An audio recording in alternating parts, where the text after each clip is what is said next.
Several school of thoughts on this, in fact two. One is who cares, and the second one is, well, it does matter because psychologically it encourages more people to get into the market apparently. Where do you sit on that? Yeah, I agree with you. These numbers are artificial, but they can be barriers, and hopefully 22 becomes a floor rather than a ceiling, which has been until today. It goes back to there's cash on the sidelines.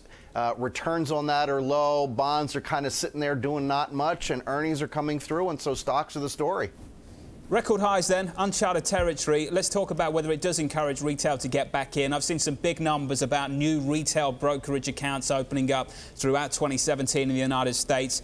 What are you looking at, Bob, to give you a gauge of that? So I get to talk to a lot of financial advisors around the country, and there's still a lot of skepticism. We've been in the skepticism phase in the stock market really almost since it started in 2009, and the market loves to climb these walls of worry. When I start seeing lots of people enthusiastic about stocks, that's when I'll get a little cautious, but the skepticism prevails. Bob, it's an interesting point, and a lot of people make it that you haven't really hit the peak of the market until everyone is happy about the market, and quite clearly everyone wants to seem to call it the most unloved bull market in history.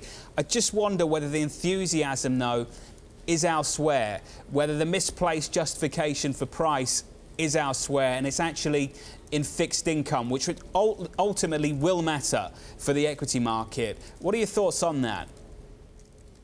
I agree. Stocks are still not expensive, and you might make the case they're cheap relative to fixed income, especially treasuries. And so that's the market we need to watch. If treasuries struggle, that will put a damper on the rest of the fixed income market and eventually equities. But doesn't seem to be the case now. We talked about it a minute ago. Inflation remains low, and the bond market's watching that very carefully, and so far, so good.